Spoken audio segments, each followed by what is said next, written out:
It's a Tuesday, June 8th, 2021. The Board of Trustees of Colerain Township convene this evening. Mr. Baker, roll call, please.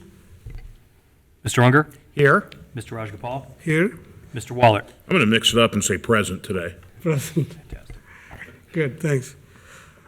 Okay, Mr. Mills? Yes, sir. I recommend that the board go into executive session in accordance with the Ohio Revised Code, Section 121.22G2, to consider the purchase of property for public purposes. Also, in accordance with the Ohio Revised Code, Section 121.22G8, to consider confidential information relating to specific business strategy, and to discuss negotiations with other political subdivisions respecting requests for economic development assistance. Also, in accordance with the Ohio Revised Code, Section 121.22G3, to discuss pending or imminent litigation with the township attorney. And also in accordance with the Ohio Revised Code, Section 121.22G1, to discuss the employment compensation of public employees, including potential dismissal, discipline, promotion, or demotion.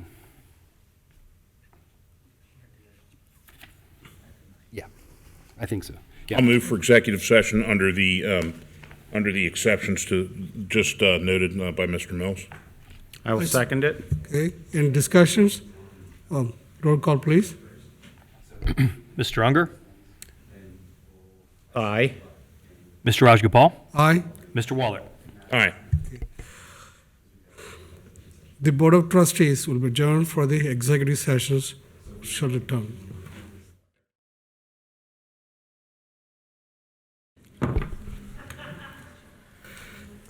It's a 7 p.m., June 8th, 2021, Tuesday. The Board of Trustees of Colerain Township convene this evening. Mr. Baker, roll call, please. Mr. Unger? Here. Mr. Rajgopal? Here. Mr. Waller? Here. Mr. Jeff Mills, you have anything to report from the executive sessions? Nothing to report. Okay, thank you. Let's stand for the Pledge of Allegiance. I pledge Allegiance to the flag of the United States of America and to the republic for which it stands, one nation, under God, indivisible, with liberty and justice for all. Just please stand, remain standing. Let us have a moment of meditation. Let's think how we can help our friends, our neighbors, families, our community. Let's ask God, give us the strength, courage to help each other and build a stronger community.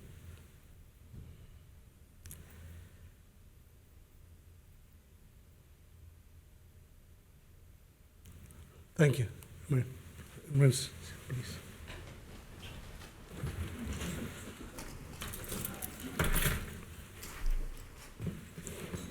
The next on the agenda is a fiscal office report. Thank you, Board. I have two sets of minutes for approval. The first is for the May 25th special meeting, 2021. I would motion that we approve the minutes from the May 25th special meeting.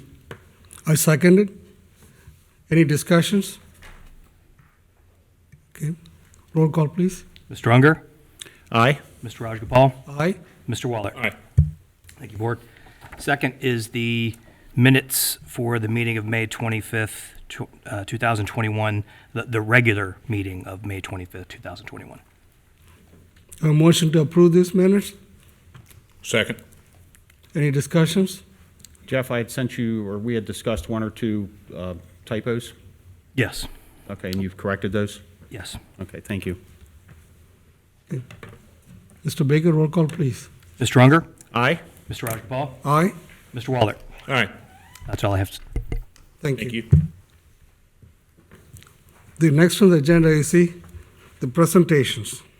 Yes, sir. Good evening, Mr. Rajgopal, Board of Trustees. We have 4 presentations for you this evening. The first is I'll invite Chief Denny up to swear in a new police sergeant.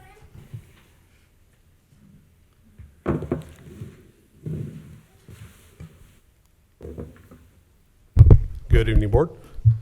John, would you like to join me?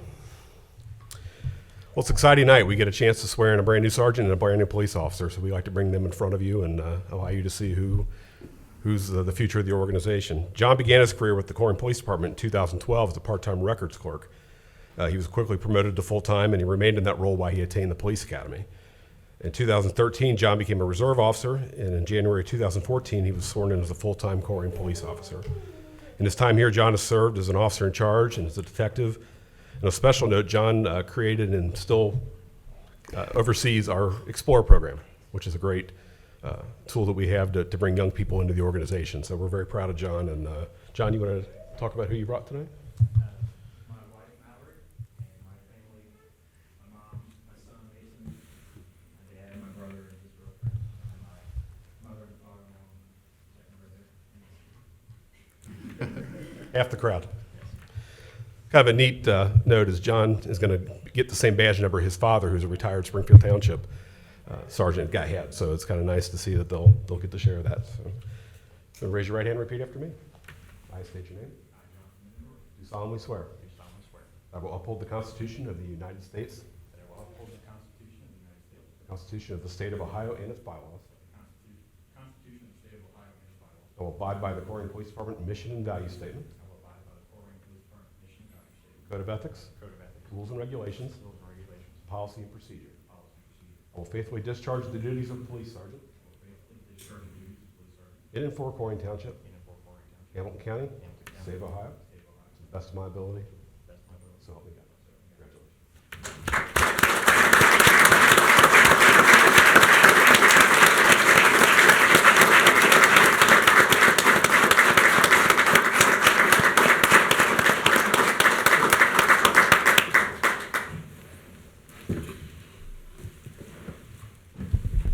Summer, you want to come up?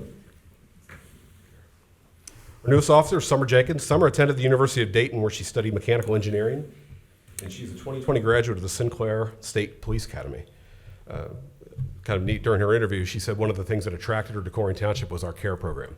So we're excited to have her, when she gets done with her FTO period, she can take part in that, and so we're proud to have that, reaching out and helping us recruit good people.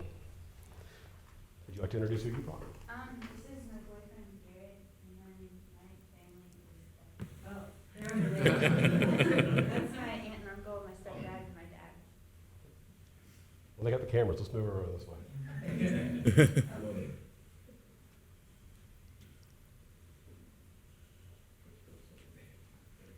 Raise your right hand. I state your name. I, Summer Jenkins, Do solemnly swear do solemnly swear that I will uphold the Constitution of the United States of America, that I will uphold the Constitution of the United States of America, the Constitution of the State of Ohio and its bylaws.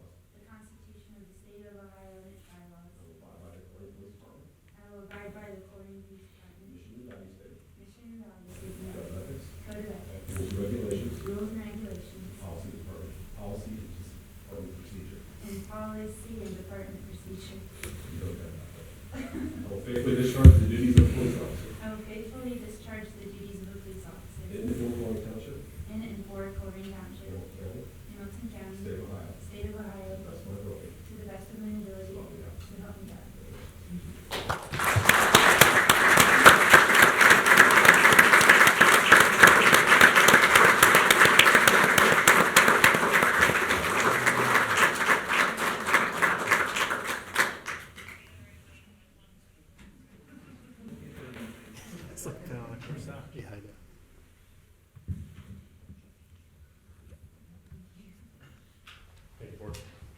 Thank you, Chief. Thank you, Chief. The next item on the presentation agenda is a retirement proclamation to Assistant Fire Chief Grant Burns. I'd like to invite Chief Walls to the podium here in just a second.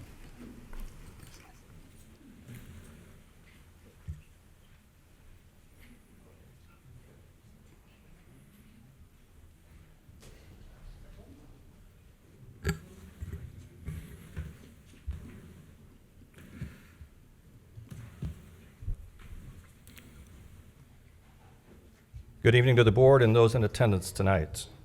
We're here this evening to recognize retired Assistant Fire Chief Grant Burns for his nearly 37 years of dedicated service to the community. That service, though, comes with a price, and that being a price paid behind the scenes by the family. So I think it's important to recognize his family that's who are here with him tonight. Go ahead and stand up.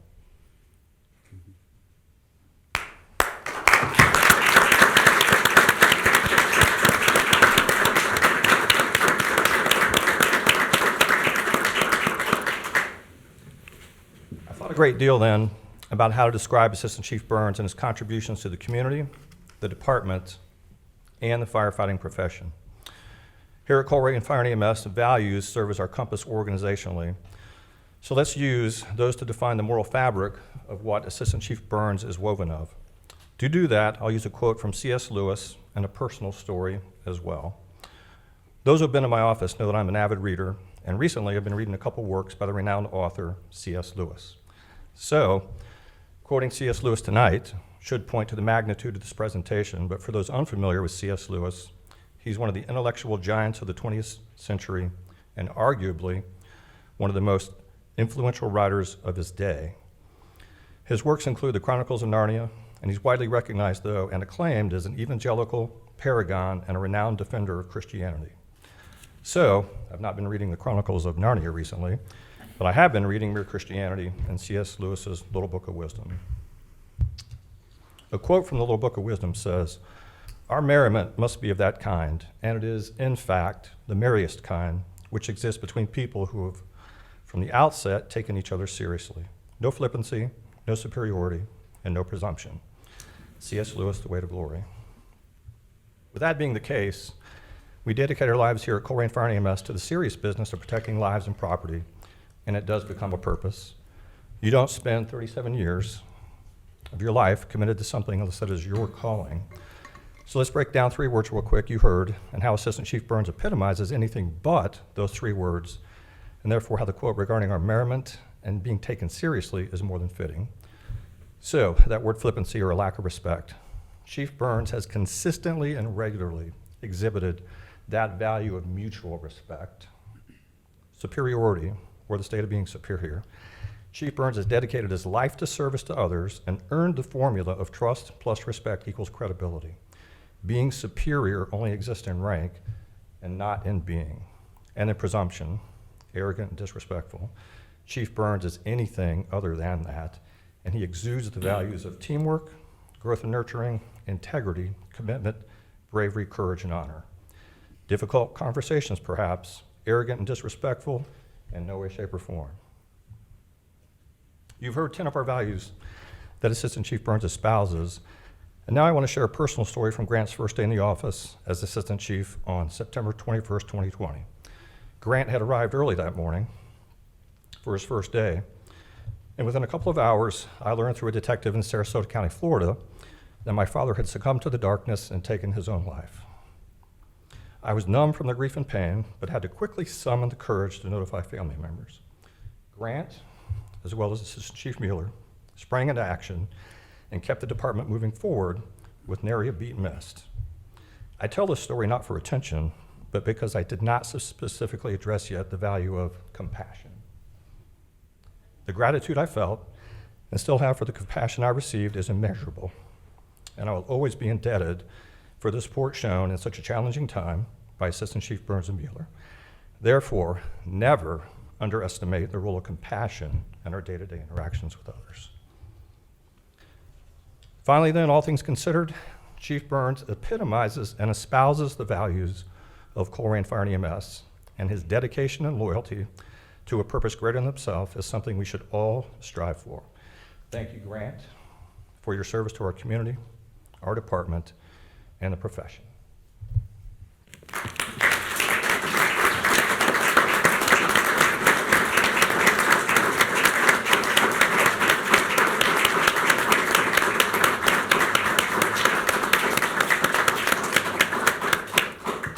have another order of business here and a proclamation. Yes, sir. Mr. Raj Gopal, there's a proclamation in front of you for Grant Burns. Oh, there.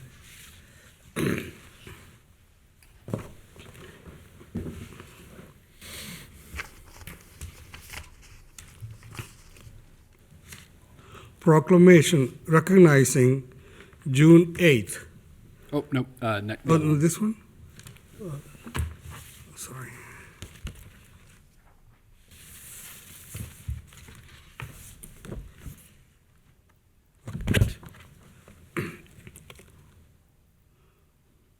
proclamation for Assistant Fire Chief Grant C. Burns for his years of dedicated service to Colerain Township, Ohio. Whereas Assistant Fire Chief Grant Burns was hired on October 6 of 1984 as an employee of the Colerain Township Department of Fire and Emergency Medical Services.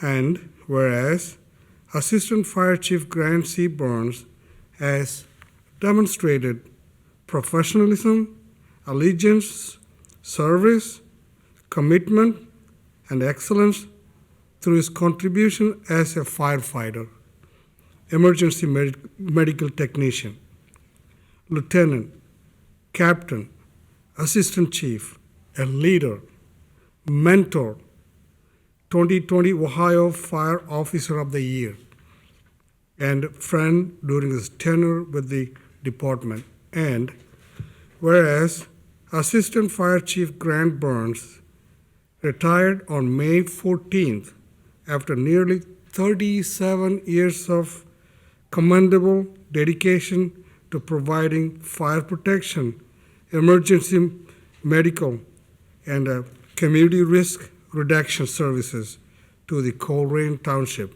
community. Therefore, be it resolved that the Colerain Township Board of Trustees recognize Assistant Fire Chief Frank C. Burns as an outstanding employee, and he contributed greatly to our community during his long tenure of public services. Be it further resolved, and in recognition of all that Assistant Fire Chief Grant C. Burns had done for Colerain Township, the Colerain Township Board of Trustees hereby proclaim Tuesday, June 8th, 2021, as a special day of recognition for Grant C. Burns to acknowledge his contribution to our community and wish him continued success in retirement. Thank you. I think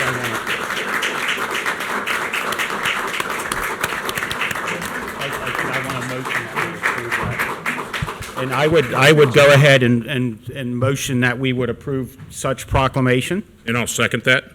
Any discussions? Sure. Grant, you have been here 37 years, and you have worked for 10 to 12 trustees, a clerk, and 2 fiscal officers, and that's a long time to work for an elected board that can change, and you've seen people come and go, and you've stuck it out, and everything I've heard about you in the last few months has been exemplary. And congratulations on getting out while you're still young enough to do something else with the rest of your life. Hopefully your spouse has plans for that, and that's just very commendable to work for any government entity that long and just deal with all the changes and policies and opinions and just hang in there and give it your best every day. So I sincerely wish you congratulations on a marvelous career.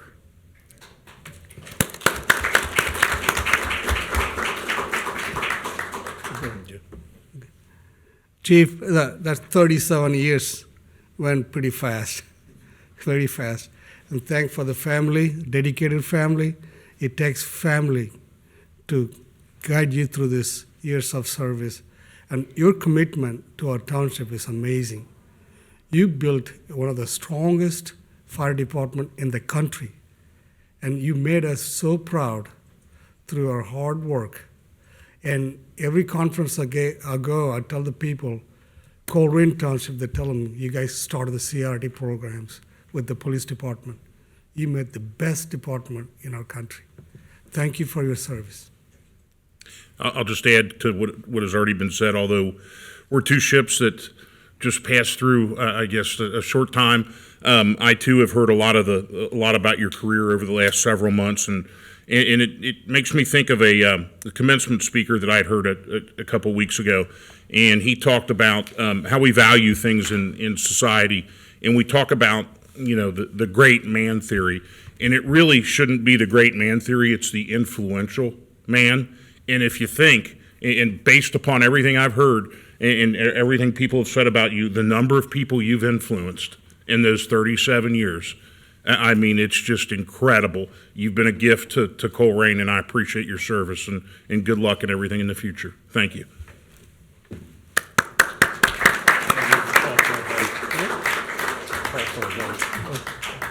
One last thing then. I have a gift here. We need to for- finish our vote on that, I think. Mr. Baker? Mr. Unger, Aye? Mr. Rajagopal, Aye. and Mr. Wallach. Aye. Congratulations, Grant.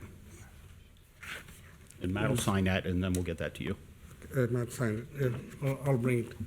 We're good? Yeah. All right. One last thing here. As a token of my appreciation, my indebtedness, gratitude, and the respect that I have for you, I've purchased a gift here for you. Why don't you walk that around and hand that to him before he leaves?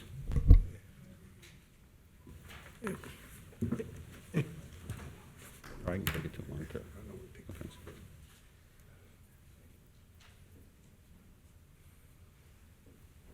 Chief, I want to take a picture.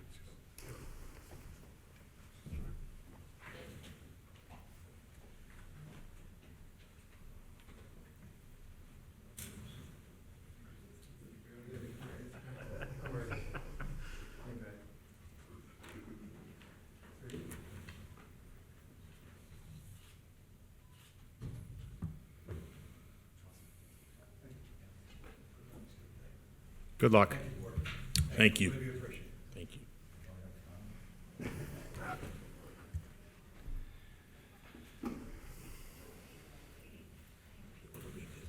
Sure.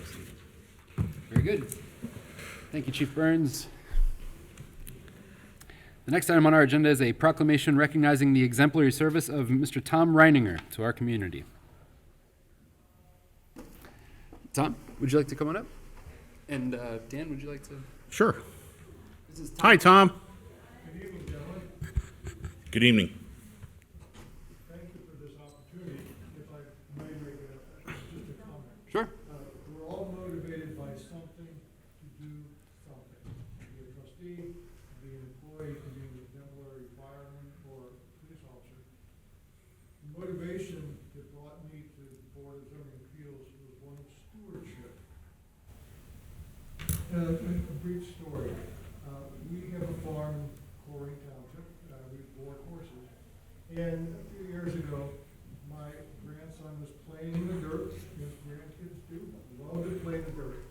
And he says, "Grandpa, I found an arrowhead." I said, "Sure, kid, we have a gravel driveway. It's nothing but rocks." I took another look at that stone, and I realized he was only the second person in 2,000 years to have touched that arrowhead. We are just passing through. 2,000 years ago, someone on our farm shot at a small animal, missed, the arrow remained.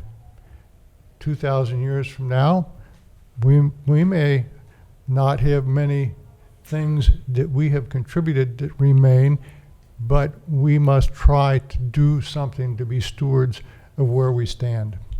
And that was my motivation. We're passing through. I've had the opportunity to work with 5 or 6 planners in my time here.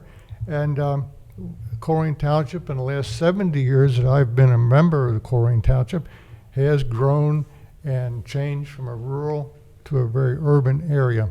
I thank you all for the opportunity of letting me serve, and I am going to do something different with my spouse. Instead of taking care of so many horses, 48 of them, we're going to go to a condo. It's going to be kind of like condensing a lot of energy into a small space, but we'll still be in the area, but not, unfortunately, in Colerain Township. So thank you all for the opportunity to serve, and I bid you all a good evening. So.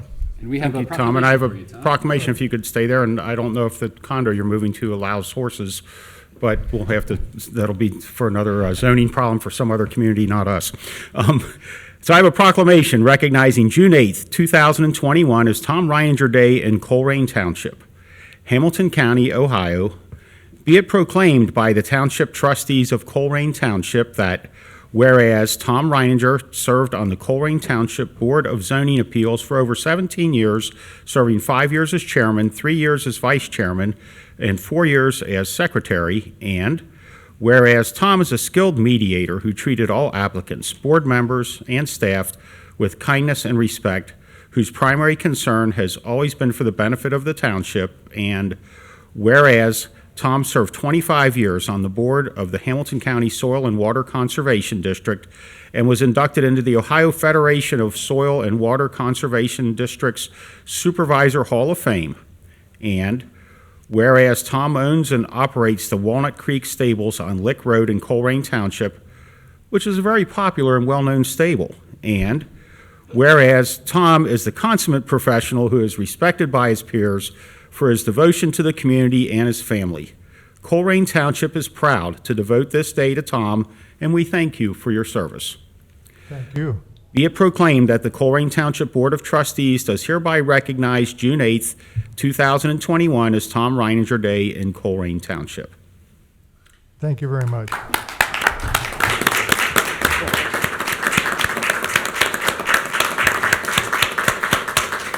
And I would go ahead and motion that we approve this proclamation.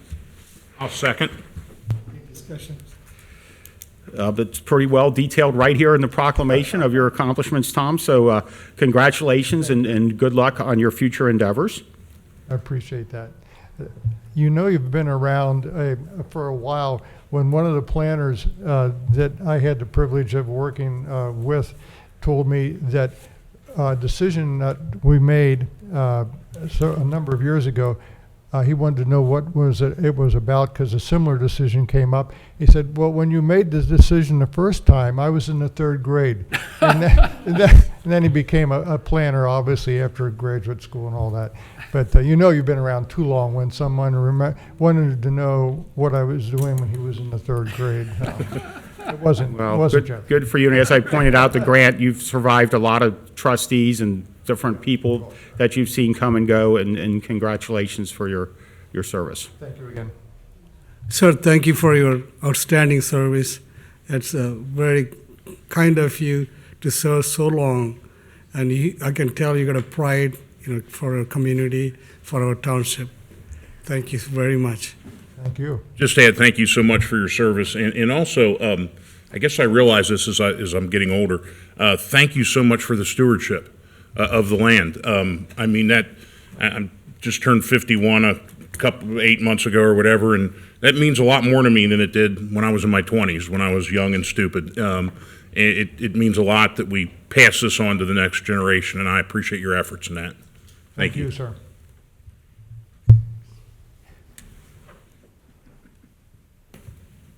Did we vote? There's your final piece of paperwork. Well, thank you.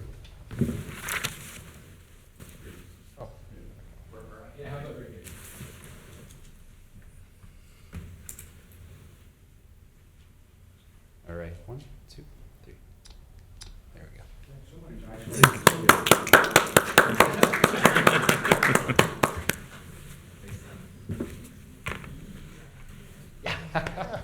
Call the vote then.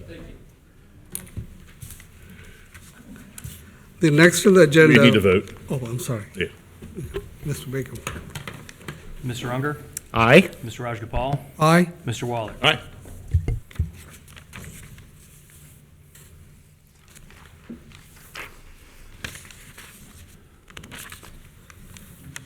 See anything else out there in the basket, do you? I do not. Okay, so you've got them all, Raj. The next on the agenda is citizens' address. I humbly request each resident who's addressing tonight be within 5 minutes limit because we got a lot of business we need to take care of it. I would strongly appreciate if you could keep it within 5 minutes. Thank you. The first one, Carol, Allendon, and Barb Ball, please.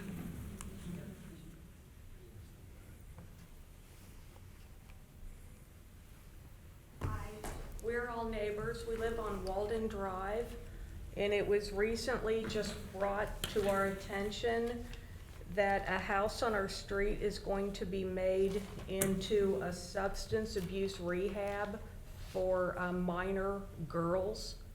And this is the first we've heard of this. And so we're wondering, how can this have happened without our knowledge? It's going to devalue our properties. We're concerned about our safety. And this is a subdivision, a neighborhood. You all look surprised. I'm surprised. I didn't know. You don't know anything about it? Yeah, we know very little about this. Is this, I don't think it's a township project. What do you know about it, Jeff? Sure, and I think that I corresponded with someone, maybe it was your neighbor. Yes, another neighbor. Yep. And so that was brought to my attention, and Marty Kohler, our planner, reached out to you and let you know that that those are not regulated by the township; they're regulated by the state. And group homes are one of those things that there's preemption, so we can't curtail the state's law. So we don't have any local control over that, unfortunately. And I'd be happy to talk with you more about it if you'd like. We probably should do that as a group. Sure. We do have many concerns. I mean, who is doing this? Is this an agency that's doing this? What are their qualifications? You know, what are the safety aspects? Who's going to be watching these children? And how many are going to be in this house? And I don't know any of those answers because it's not something that we regulate, but I'd be happy to talk with you, and hopefully we can get you to the right people. Okay. Okay? All right. My phone number is 923-5000. We'll reach out to you. This is address you need, ma'am? Yes, that is my address. May I write my phone number on Sure, there? I would like that. Yeah, absolutely. Phone numbers, please write them. Can I come up? Yeah. Sure. Sure. Thank you. Can I put mine as well? Yeah, if you put your name. Right next door to the home. I'll call you. I'll call and visit, talk to you, but see the situations.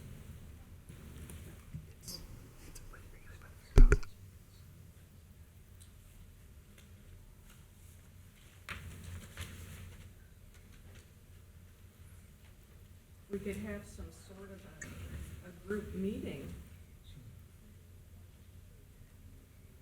There is a group home in my neighborhood that came in that same way about 6 or 7 years ago, And where are you? over off of Philmole, off of Blue Rock. Okay. There's just a lot of vans coming and going every day. Give that and I'll take a picture. Otherwise, it's not for young women, it's the for sheet. another group that needs to be I'll in a take a group picture. home. But there's just the traffic of a van coming and going a couple times a day. But I'll give you a call. Thank you for bringing that to our attention. Thank you. Thank you. Thank you very much for coming to the meeting. Address your concern. Thank you very much. The next is Ms. Kathy Moore, please.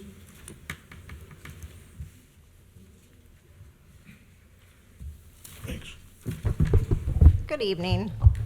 As Good far as that incident is concerned, does the state notify any of the neighbors? Kathy, would you go ahead and narrate your concerns, then we'll respond to you.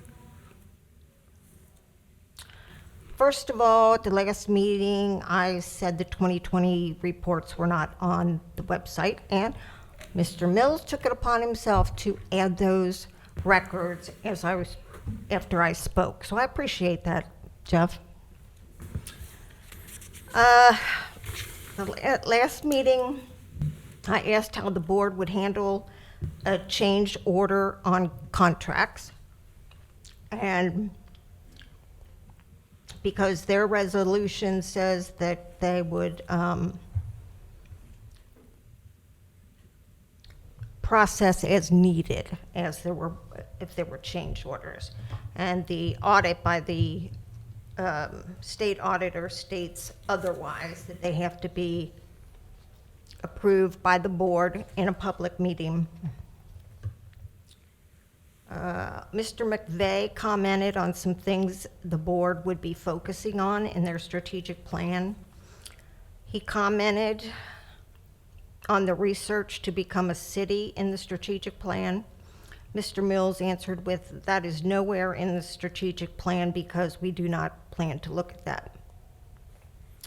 And I brought a copy, I'll show it to you where it is in the strategic plan. You've changed many things in the policy manual. Recently, there was an MOU you provided for vacation hours. Is this a change in the current rate? Is it an additional on top of what they already have? Or was it an increase? And is this benefit directive of PERS? In the 2017-2018 state audit, it indicates that there are recommendations under township donations and gifts. The expenditure of public funds has to be for public purposes. The primary objective of the expenditure is to further a public purpose. According to the Attorney General Opinion 82-06, it must be memorialized by a duly enacted ordinance or resolution and may have a prospective effective date. So if you buy gifts for anybody or you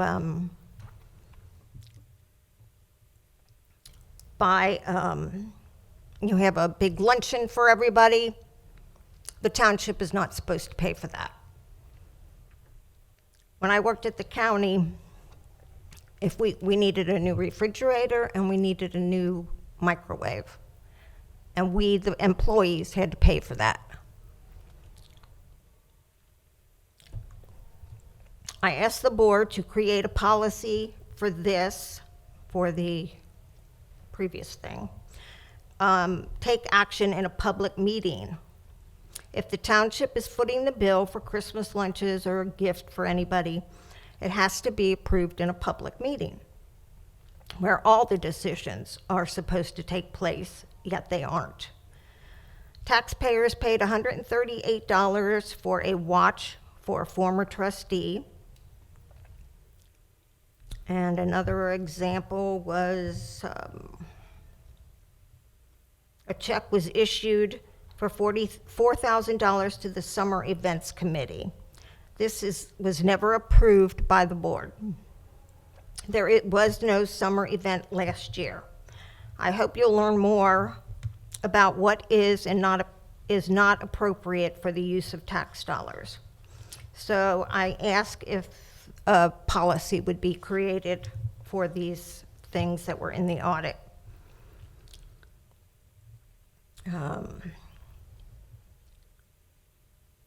Mr. Mills should not be authorized to execute a contract. That is your job.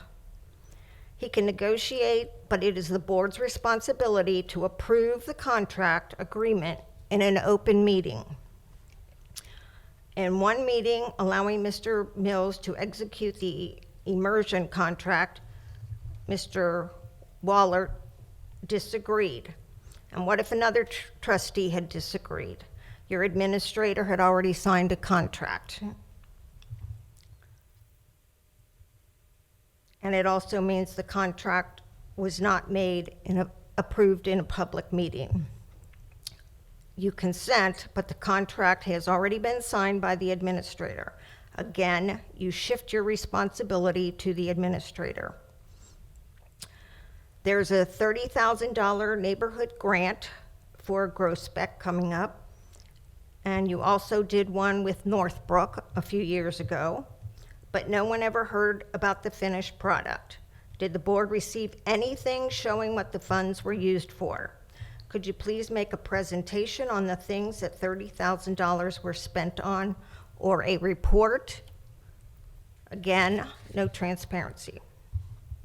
I think that if someone sends an email to be read at the meeting, the board should read it. If someone is watching the meeting from home, it means they probably can't make it to the meeting to ask a question. I believe that's just common courtesy. Regarding the change Mr. Mills made at a previous meeting, giving military service credit to current employees' vacation time, Was this a directive from OPERS? In real life, military service counts when you retire, but is not counted by the current employee in their current employment. Employees have to pay for that service from the military.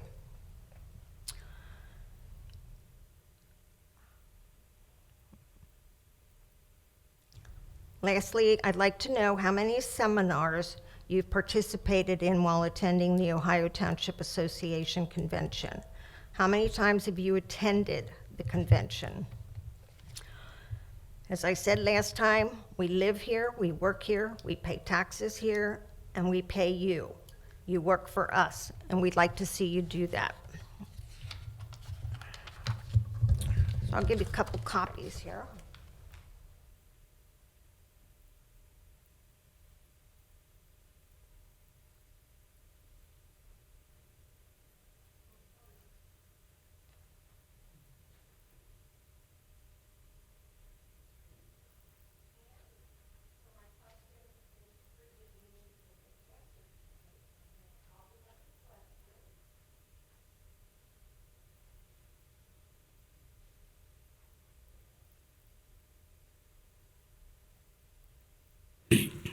That's all I have. Thank you.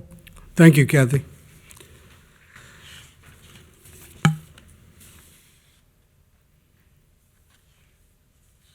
The next one, the citizen Greg Dieters.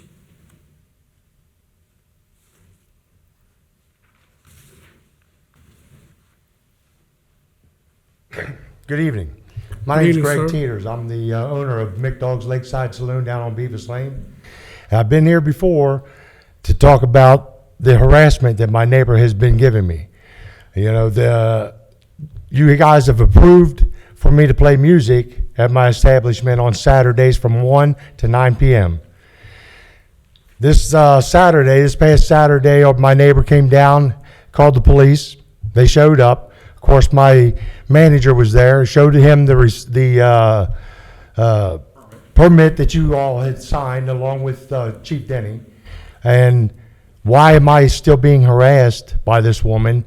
And why is the township still allowing her to do this? I feel like she's bullying me for no reason. I mean, I've paid my taxes. I do good for this community. I've raised money for the heroin epidemic that we've donated to the Township Police Department. You know, we do a breast cancer run every year. Now that's all over with because I can't have a party up there without the police showing up, even though I have Hamilton County doing a detail up there. They still showed up and gave me a ticket this year after Mr. Mills, you and Chief Denny and another lady showed up at my place Wednesday before the Breast Fest saying that you guys would not send anybody down to my establishment because you knew that I was going to have Hamilton County doing a detail down there. But yet I still got a ticket. It cost me $200 for music that you guys told me that I was allowed to play. And I don't understand what I got to do to try to protect myself. If you guys can't protect me, I mean, you guys made the rules that I had to have a permit to play the music, and now I'm still being harassed over it. What do I got to do? And, you know, I'm asking you guys for some help here. I mean, this woman that's constantly harassing me and trying to bully me, she doesn't even live in our township. She lives in Indiana. But yet she can come here and dictate and waste our tax dollars sending a police officer down to my place, knowing that I'm legal. I've got all my permits. I've got taxes are paid. I mean, I'm a legitimate business. I've been there for 20 years now, come September. And guys, I don't know what else I can do. You know, I've tried to please everybody in the neighborhood. You know, there's nobody in the neighborhood that complains except for the man across the street from me. And every time that they've come down there, there's no grounds for them to be there. What do I got to do? You know, I'm asking you guys for the help. And Raj, I've had you come down there because he dug a ditch. Now he's dumping water into my lake that's illegal. And I told you that, and you said you went down there and checked it out, but yet there was nothing done about it. And then I got my lake's dead, you know. You're right. Me and Jeff Mills, we came and checked the lakes, the pond you have. with the flowing things, something that we need to explore more things that we're going to talk about that. And I'm sorry about that. I know I saw your events. You do a lot of events for the public cause, helping the heroin addicts, the foundation. I've been there, seen it. You've been doing this for many, many years. This is very sad. Your neighbor come and harass you like this, and again, we pass an ordinance that give the license permit to do that. Something we got to look into it, sir. Mr. Teeters, were you issued a ticket this year? No, sir. Last year, before the Breast Fest, you and Chief Denny came down to my place on a Wednesday prior to the Sunday event and told me that you guys weren't going to send a police officer down there because you knew Hamilton County was going to be there. I've talked to Chief Denny, and he was the one, Chief Denny, knowing that Captain Neville from the Hamilton County Sheriff's Department would send a detail down there because not only do I have a detail for the Hamilton County, but they do all the cooking for me. I've never had an issue. I guess my point is that since that ticket was issued, you now have a permit, right? Yes, sir. So that you would not get a ticket anymore. So right, because you're operating within your permit. Correct. Right. So, and the last time when the police came, they did not issue you a ticket. No, but why do the police have to come down there knowing that I have that permit? Well, we have to that's signed by Chief Denny. We do have to respond to calls, and so that's what happened. The police responded to a call. They investigated. Loud music, and then I've got a permit for loud music for that day. Why would they still come down there knowing that I'm illegal? They have to respond to a call, and so they did an investigation, realized that there was a permit that was issued, and left, right? Yes. Okay, yeah. And so that's probably how it will be handled. And I agree, it can be frustrating, and I'm sorry that your neighbor is acting the way she is, but we don't have any control over her. We just have control over She doesn't even live there. Right. So why Peters. does she have the right to come into our community and dictate to you and to our police what I do when I'm legal? I mean, you guys can go through my records. You can do whatever you want to do. You come down there, my door's open to you all. You know what I mean? My taxes are paid. Everything that I do down there is in the good of the community. Chief Denny can tell you that, there's not a lot of problems down there. We police by our own down there because it's like a Cheers. You come down there, and if you can't have a good time, then you don't come down here no more. It's not like we have shootings or stabbings or fights or anything like that at McDonald's.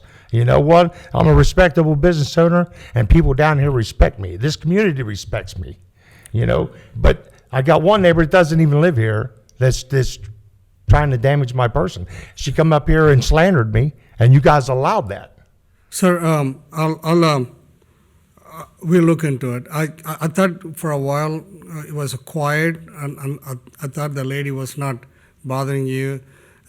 This first time I heard from you. Not stopped. Okay, we'll respond to so we'll talk with our administration. We'll take care of it. We'll address the problem. Well, I'd like to know what would be done about this. I'd like to know I'll what get back the with you, sir. solution would be. Okay, thank you. Okay. Thank you very much. Thank you. I appreciate it. And I will make a comment on that during my time to speak on your situation, if you can hang around. Okay.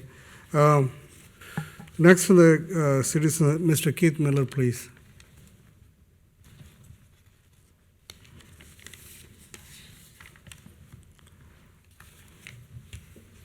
Hello, Keith.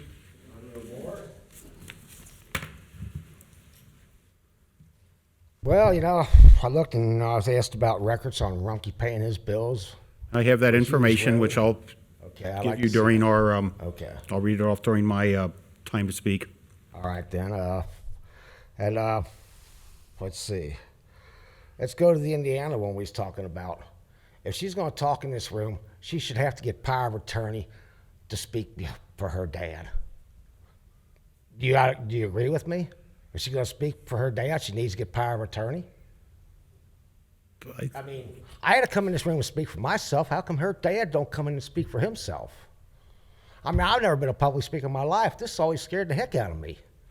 I would have never guessed. I would have never guessed that. You know that. I would have never guessed it scared you. Once you start, you want to know who I am? Talk to Rick Hill. He'll tell you who I am. He drove an ambulance up here. He'll tell you who I really am, because he knows me. You can't look through somebody's records and know somebody because you pull his records up. That don't know the person. And we've seen that in this building many a times. And I want to talk about Raj. I mean, love you, Raj. But you're letting that Birding character manipulate you. Birding is a person to tell you right now, and he said it on TV even, that he cares about the rich man. He don't care about the people. And that stadium down there they built, great stadium, just didn't need to be where it was. That property down there was tax-free, is why they stole it. Not only was affordable housing, it was tax-free for inner-city poverty-stricken people. That's why they wanted that property. And if you remember correctly, when they built the Paul Brown Stadium, Birding was in on that deal too. And what did we pay? How many years did I have to pay to sell out that stadium for Mike Brown? That's who Birding is, Roz. I just want you to know who Birding is. Because he don't care about the people, he cares about the rich man. He said that. I just want you to know that, so. Thank you, sir. Thank you. All right, thank you. Thank you. Thank you very much.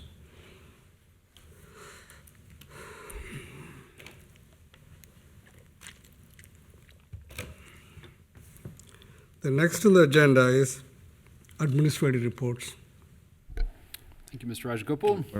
Okay, that's fine, go ahead. Okay, thanks everyone for coming out to address some of those issues that were raised in citizens' address. We talked about the group home and how that's regulated by the state.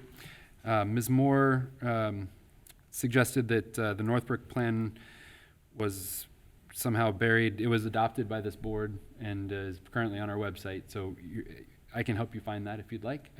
Just let me know. And military service. So the issue related to military service is related not to retirement, but to vacation. So, and it wasn't Jeff Mills who did that. It was the Board of Trustees who adopted a policy that allows for military service to our country to count for vacation. So for example, if you have 4 years of military service and 1 year of township service, you would accrue vacation at the 5-year level, right? And so that's how that works. And the Board of Trustees adopted that. And Mr. Teeters, thanks. It's good to see you again. And I can understand your frustration. Our police have to respond to calls, and I'm glad that they responded, investigated, and determined that you're working within your permit. And I think that's all the questions from, that's all the questions from citizens' address. Mr. Mills? Yes, sir. Where is this document from with the? I don't have a copy of it. I don't know. Okay. I've never seen it. Would somebody like to share it with me? Yeah. That was from, Imagine Colerain. Okay. That's not a strategic plan. That's a draft of a comprehensive plan that hasn't come to the board yet. Okay. So, yeah, but the question was, is that in our strategic plan? And the answer is, it is not. Definitively, without a doubt, not. And I don't think I've seen this.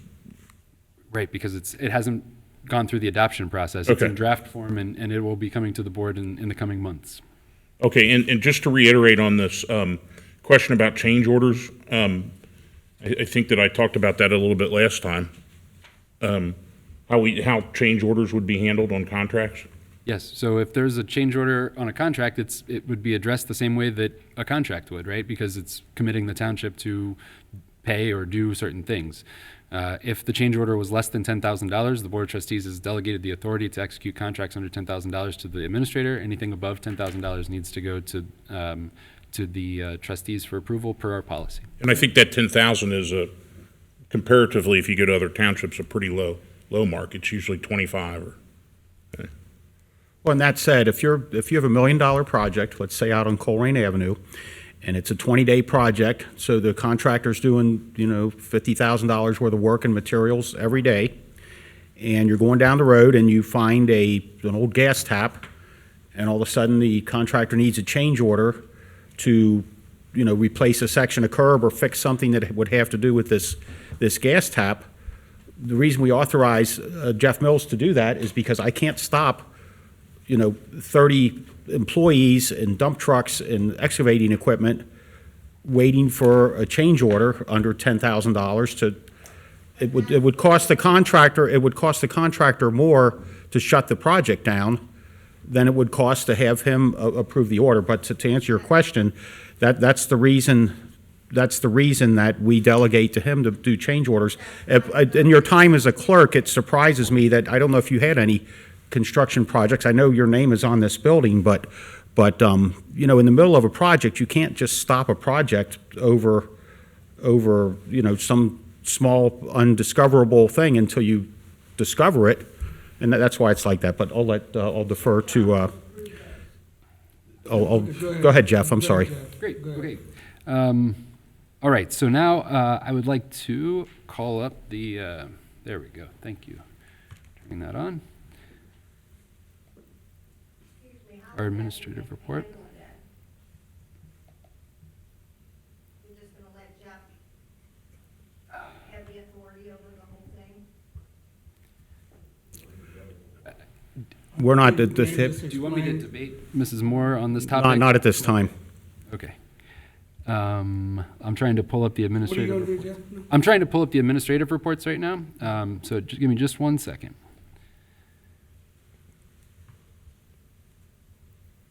And it's not pulling up. So we'll go ahead and just call Chief Walls.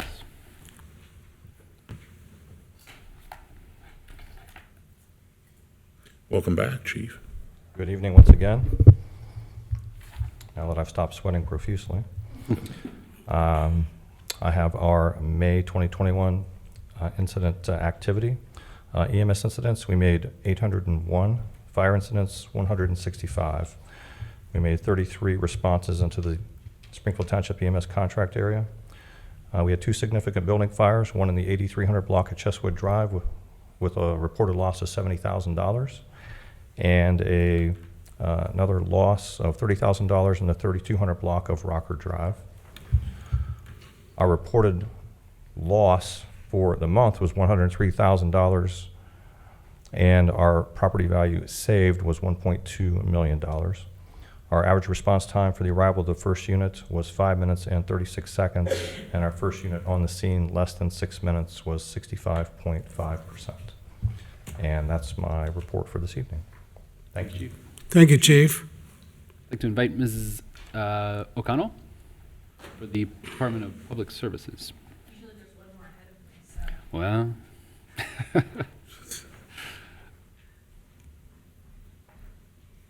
Good evening. Good evening.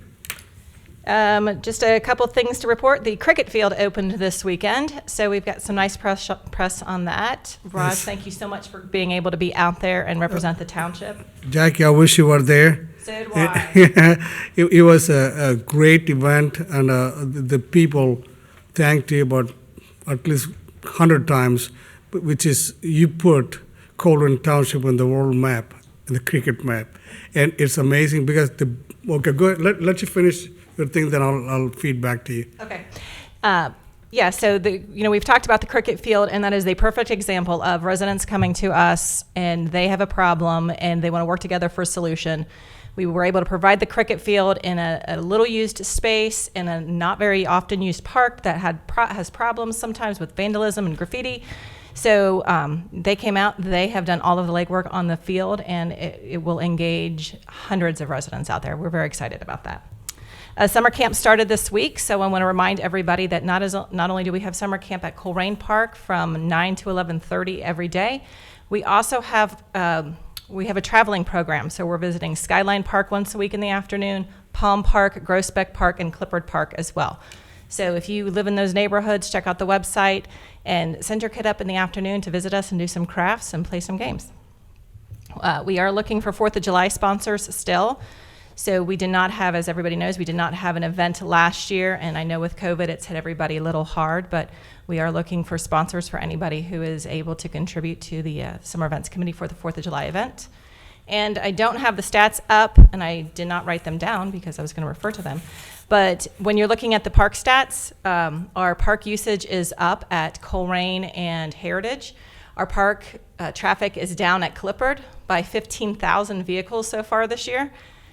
I completely attribute that to no drive-throughs. So I am confident that's where it's coming from because of the way the traffic counters are situated and what their counts are comparatively on the individual entrance counters. So that did make a huge difference in drive-through traffic.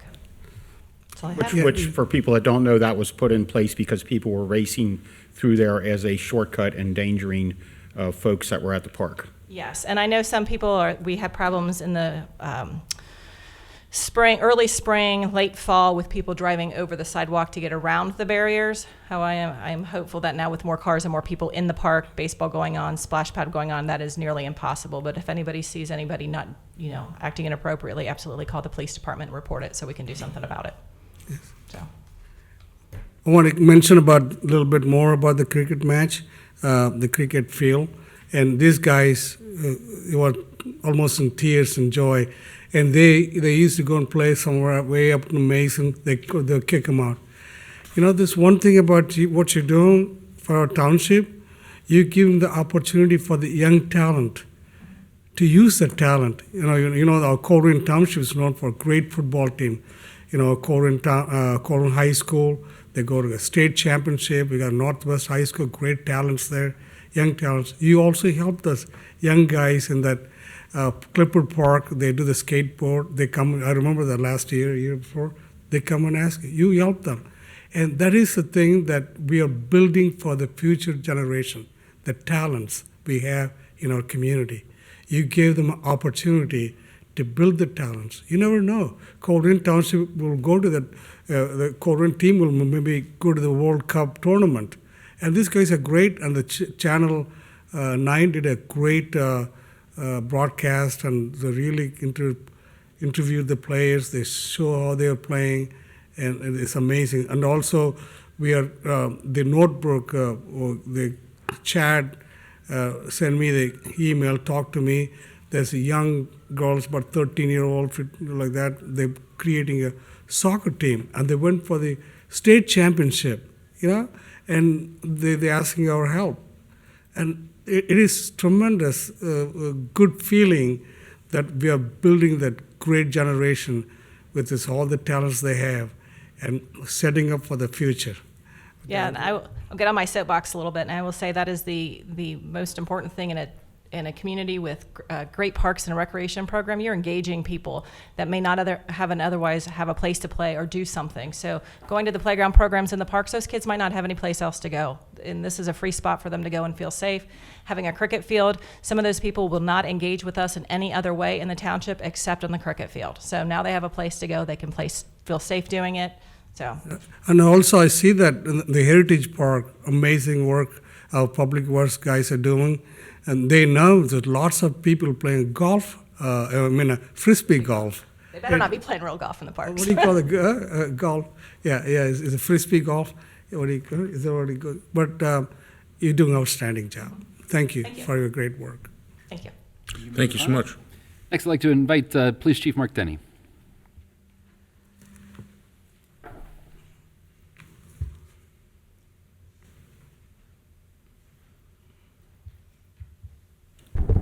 Good evening again. And for the month of May, our officers responded to 3,805 calls for service. The response time to emergency calls and in-progress calls was 4 minutes. Officers made 125 traffic stops, wrote 141 citations, and made 8 OVI arrests. We had 1 use of force, 137 arrests, and 5 traffic pursuits. And we assigned 35 cases to our criminal investigative unit, and that gets them up to 169 for the year. Thank you, Chief. We got an outstanding force. Absolutely. I get the opportunity to talk to them yesterday morning. It was great guys. They work hard. Thank you. Thank you. Thank you, Chief. That concludes our administrative reports.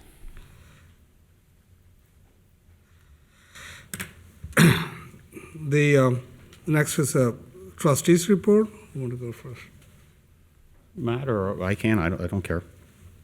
Go ahead. I will go first. I believe Mr. Baker has this information available, but during the last meeting, during citizen comment, somebody asked specifics on does Rumpke pay their bills to us and how much is that? Going back to the consent decree, which was in 2015. Beginning in 2016, and as shown on our website, and Mr. Mills directed me that this information is out there, we get $1,250,000 a year through the consent decree.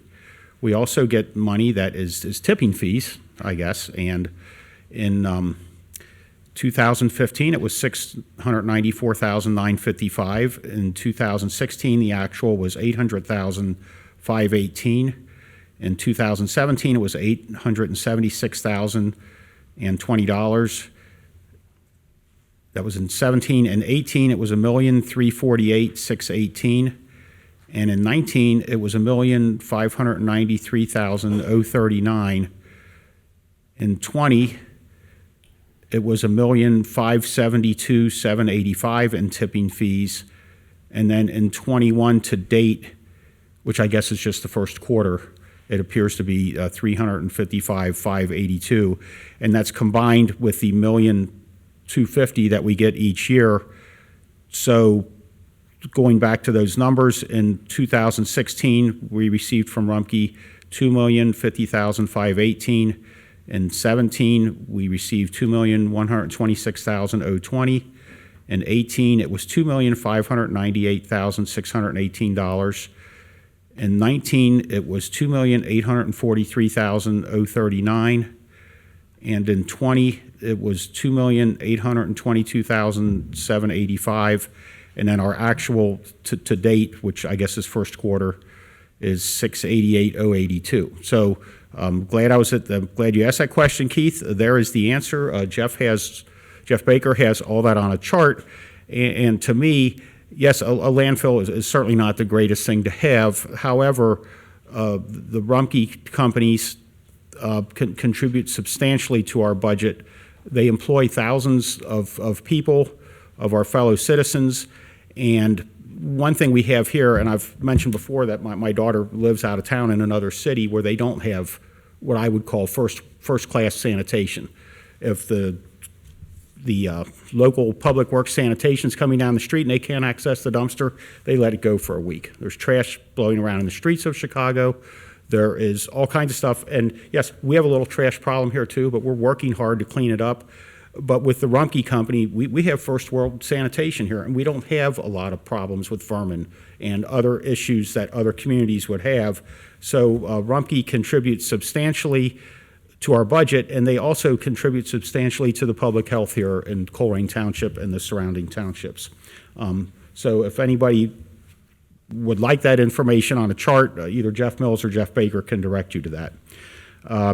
Keith's comment about the bonds for Paul Brown Stadium. I was part of a task force that reviewed the stadium financing a few years ago, and I think those bonds are paid off in 2032. I voted against that sales tax at that time in 1996. I knew it would never end. Mr. Teeters, yes, anytime somebody calls the police, we do respond, and we did approve a permit for you to play, and I'm sorry that lady keeps harassing you. I mean, when somebody calls, we do respond. And the other thing is it sounds like you've talked to Jeff and Raj.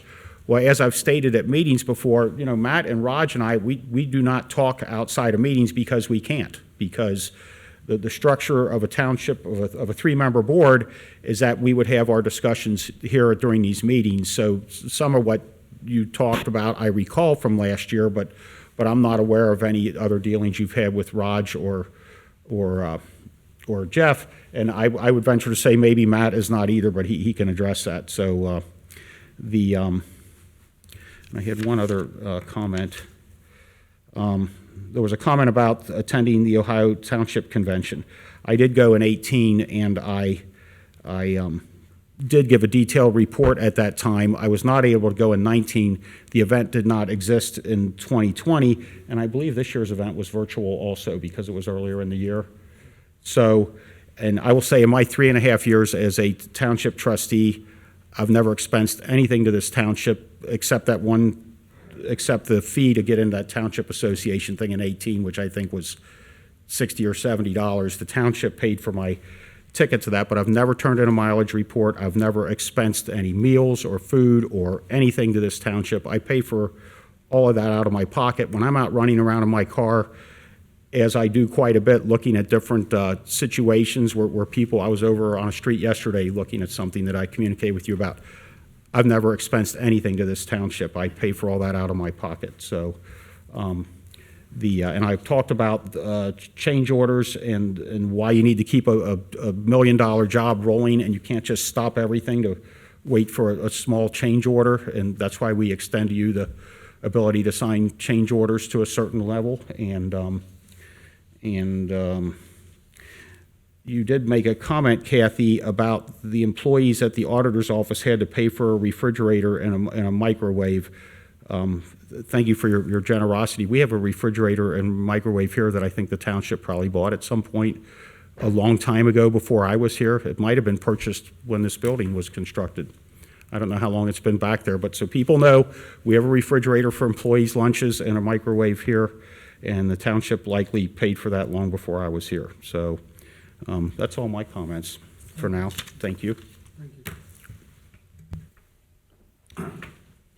I'll go very small one. I also serve Hamilton County Solid Waste Environmental Services. Now we created a task force. We really go hard on people, catching the people who are dumping illegal, all the garbage and everything, illegal places, and also dumping all the tires. What we're doing is we are placing cameras where the people are dumping all this garbage or refrigerators, all kind of stuff, all the tires. So we catch them, we cite them. Sometimes these people getting locked up. So what I'll urge our residents, if you see, you notice a place where the people are dumping, please call me or call the Hamilton County communication place is 825-2280. As for the environmental office, also we also have our own environmental Colerain police officers now. Also, you can call me also. My number is 513-497-4306, and we will place camera where the people are dumping all this garbages, illegal stuff, also tires. We are really very strict on this, catching those peoples, make this better place to live. Thanks. So go ahead, Mike. All right, thank you. To answer the question regarding the Township Association conference, I did not. The last one was virtual. 20 was canceled, I think. Yeah. So I did not get. But they had like a Zoom thing. Zoom thing, yeah. And I certainly will avail myself to that opportunity. And when it is live again, I have never expensed anything either in the driving around that I do. I just kind of view it as a cost of doing business. So some things that I just kind of wanted to mention, things happen, and we kind of forget about the context of it, but just in the last, some positive things going on in Colerain that I think are just amazing. All this stuff is coming and going on, and I think a lot of it lays at the leadership of Ms. O'Connell, and her department is just doing a fantastic job, as all departments are, but when I go through this list I made, her department comes up quite a bit. So for Colerain Park and the state money that we got for it, the pickleball courts, the cricket courts, the 4th of July fireworks back, the concert series back, the summer camp back, the Veterans Day Parade is in the planning, the Township Citizens Academy, the sidewalk installations, $7.5 million in federal money coming. A vote today on self-insurance. It's going to save us between $500,000 and $1 million plus per year. An environmental officer now. We now have people assigned to litter. Is it fail-proof? Is it cleaning everything up? No. It's once was told, how do you eat an elephant? One bite at a time. And there's a lot. I mean, I got probably 10 messages when somebody did just an absolute trash dump on a home that we had condemned, and they just pulled up and just dumped all the stuff there. which is just incredible in the middle of the day. And I know our environmental officer's looking at that now.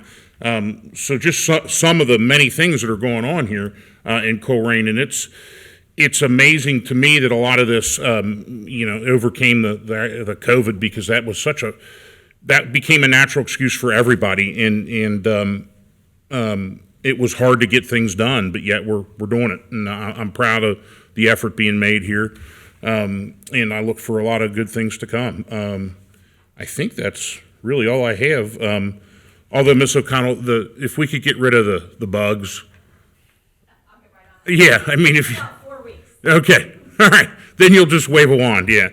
Yeah, everybody have a good beginning to the summer and utilize our parks. And we've got a wonderful park system. We have a wonderful infrastructure here, and I'm proud to just be part of an effort at least trying to help improve it. So thank you, and that's it. Thank you, Matt. That was a great report. The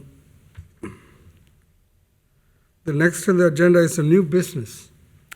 Yes, sir. Mr. Rajagopal, the first items of new business are from the police department. I'd like to invite Chief Denny to the microphone to present those.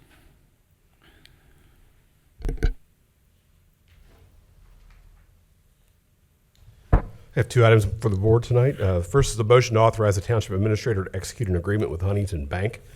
The agreement is for Huntington Bank for the lease of marked police cruisers. The total amount of the lease is $282,736.40 for 6 Ford Explorer police interceptors. It's 5 annual payments of $59,355.69. We have a motion. I'll motion that we approve such a thing. I second it. Any discussions? Chief, so I asked this question last year too, because I'm a Dave Ramsey aholic.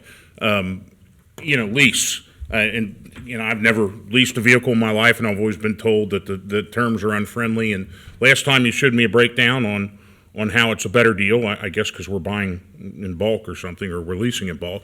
So I just addressed that about the financial advantage to doing a lease versus a purchase. Well, there is an increased cost of a very small amount of about, I believe it's $11,000 for the interest charges. Now, it gives us a lot of flexibility as a township where we can, at any time, stop those leases and send them back. So if you purchase those cars, you own them. Right. And if we get into financial issues, or we fail levy, or whatever the issue is, we still own them. So this allows us to stop that agreement immediately, send those back, and the township is no longer responsible for paying the rest of that. So to me, that's one of the more attractive parts of that as well. They do hold their value very well. We're able to resell them and get the full amount, because at the end of the lease, we own them flat out. There's no additional payment due. And over the course of since we started this process, we've saved about $600,000. We can go into that more. In fact, if you'd like to learn more about the fleet, we could do a full-on presentation for you. But it's been a very financially successful program. Yeah, I think the difference is the lack of a balloon payment at the end. Yes. Which you typically have on a consumer lease. So. Right. But I just wanted to kind of flesh that out a little bit. I appreciate any effort to save. Thank you. Hey, Chief, I just want to thank you sending officers during that event and the cricket match event. The police officers showed up, and they gave a real good protection. They enjoyed it. Thank you very much. Thank you. So Okay. we need to vote on that. Yeah, we got to vote. Okay. Mr. Baker, roll call, please. Mr. Unger? Aye. Mr. Rajagopal? Aye. Mr. Waller? Aye. Final item is a motion to sell impounded or unclaimed vehicles at auction. There's 2 unclaimed vehicles that are from our impound lot. They're listed in the agenda packet. One's a 1998 Ingersoll Rand Bobcat, and the second is a 2017 Chevy Cruze. They both have value that will allow us to take them to auction and hopefully get some return on that. A motion to sell impounded and unclaimed vehicles at auction. I will second it. Any discussions? Not from me. No? Roll call, please. Mr. Unger? Aye. Mr. Rajagopal? Aye. Mr. Waller? Aye. Thank you, Board. Thank you, Chief. Thank you, Chief. Thank you, Chief. The next item of new business is from the Public Services Department. I'd like to invite Mrs. O'Connell to the microphone. Good evening again. Tonight I have before you, gentlemen, a motion to approve a township tree resolution and a street tree policy.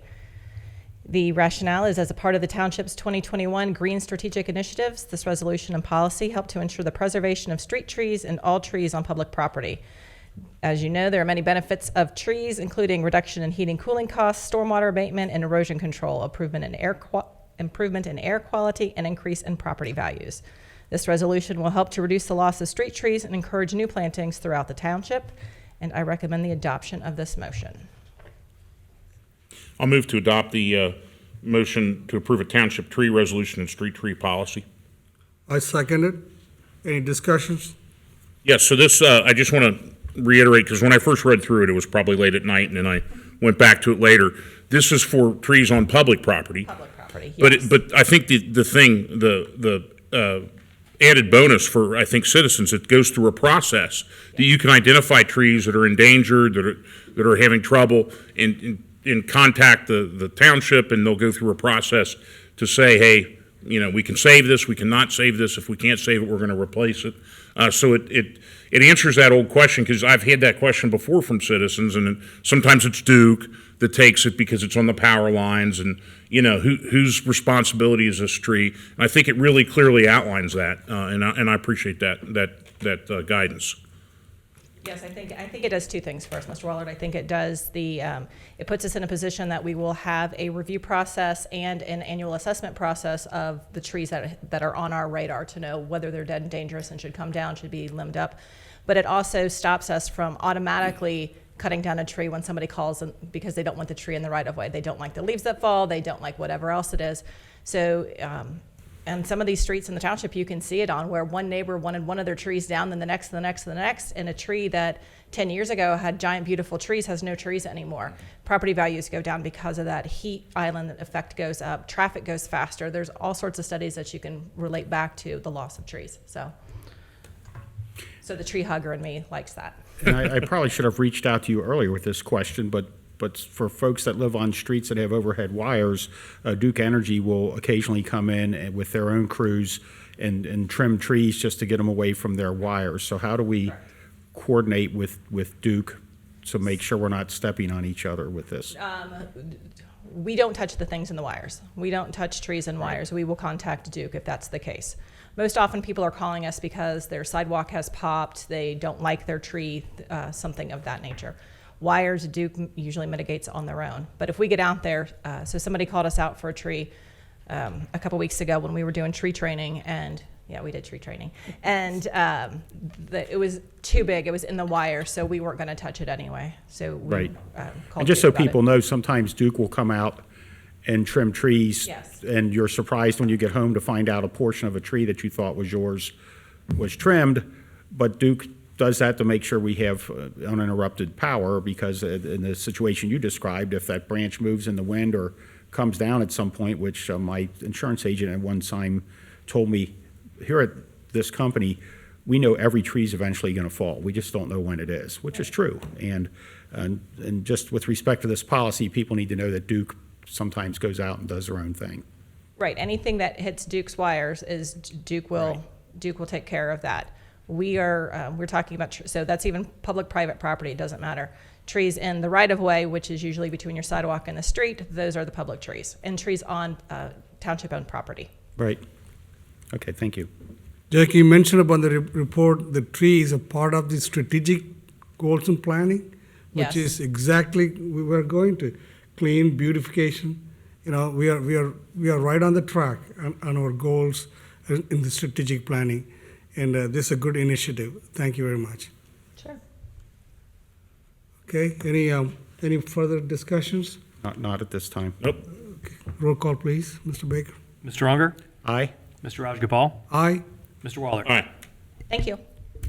Thank you. Ms. O'Connell. The next item on the agenda is in development. I'll take that. It is a resolution approving a rezoning at Clara Avenue. It's revised on March 23rd, 2021. Board of Trustees adopted resolution 20-21. That effectuated a zone map amendment for a newly created parcel at the terminus of Colerain Avenue.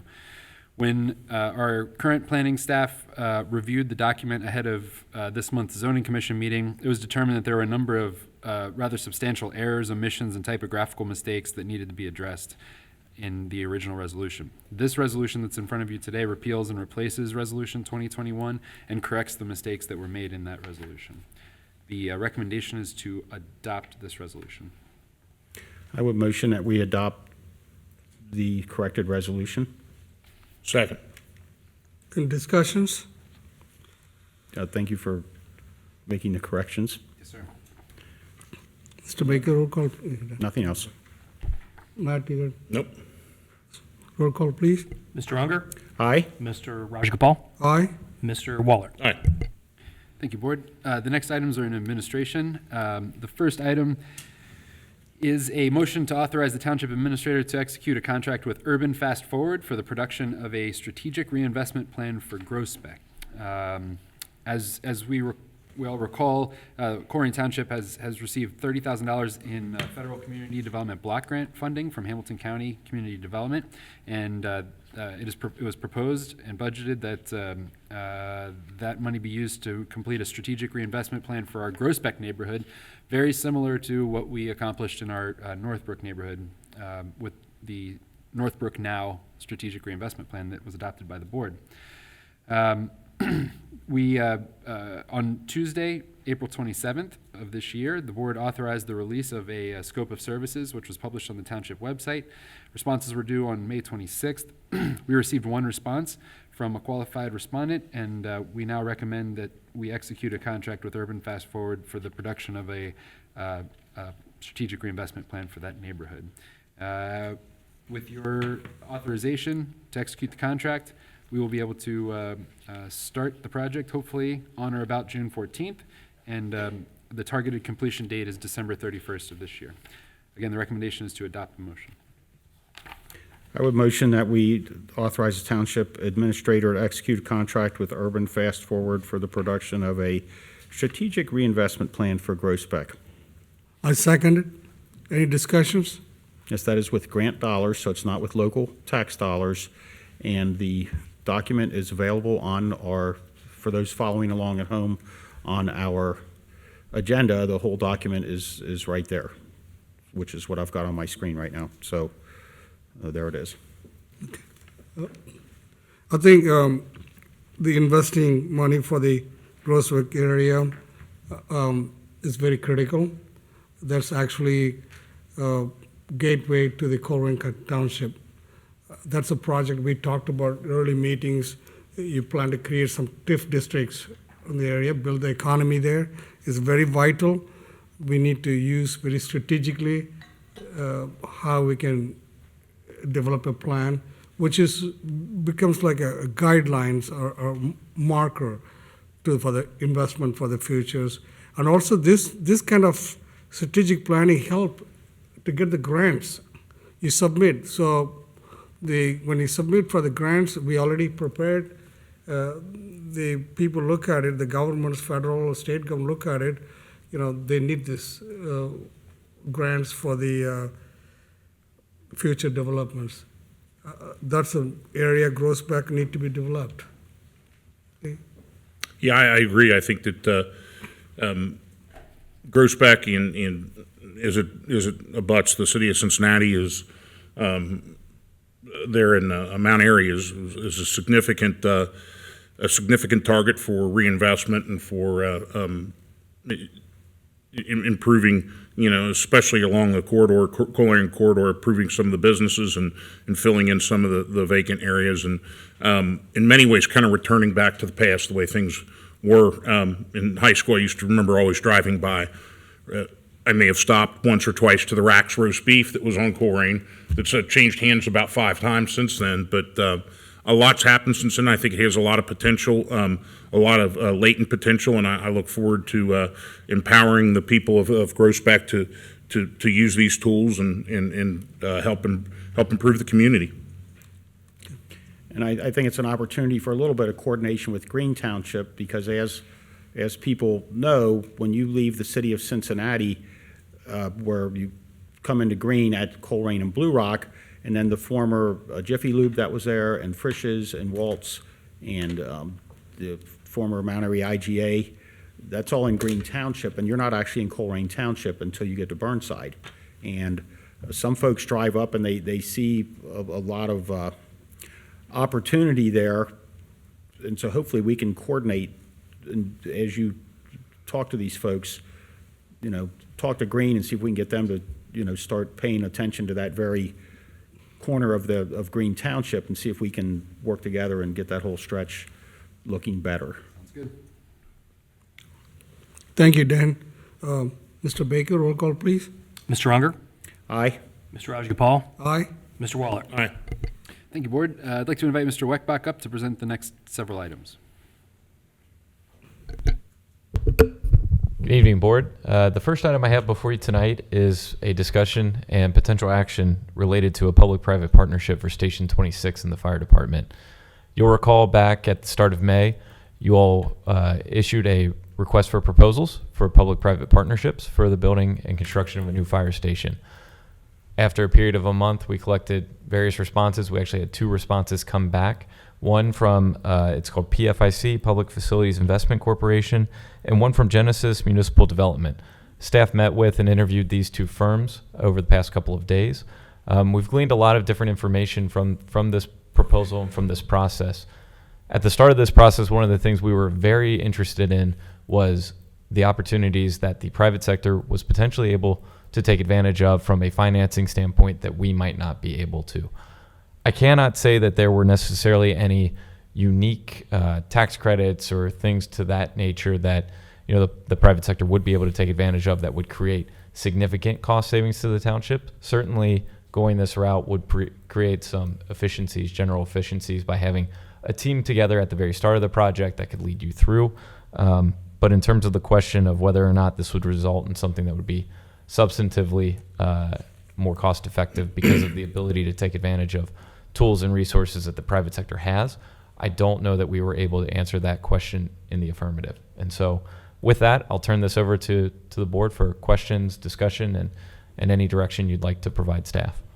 So I thank you for putting out the proposals. I think Mr. Mills and you said that when we put them out that we really don't know what to expect to get back. And I guess even with that, I was a little bit surprised because they were more or less, one a little bit more than the other, kind of like build proposals more than anything else. One of the things that I did kind of gain from the perspective I did gain from looking at it is that it seems like both proposals we have were almost a way to circumvent the open bid process, and I don't like that. I don't like the lack of competitiveness in that because their proposal was, hey, we're going to build it, design it, and finance it, and I don't know that quite made me happy, and I agree. I think that there's not really any efficiencies that I saw in the reports. One provided some. The second one provided a little bit more guidance on saying, hey, you're going to split the fire station with like a retail location or an office location, which, I guess. I mean, I don't know who runs that then, and I think that opens up a whole new can of worms. I don't know that the township wants to become a landlord in a case like that. So I kind of see probably the next natural step is asking for kind of a design build kind of traditional request for proposals. That said, however, I do have concerns with the cost of construction as it stands today and the supply pipeline and just getting stuff. I mean, I know that I've talked to people, it's anecdotal evidence, but I've talked to people that are now paying 500% for pallets. You can't buy pallets in just shipments. Now, a overseas shipment, regular crate is now $10,000 to have it shipped.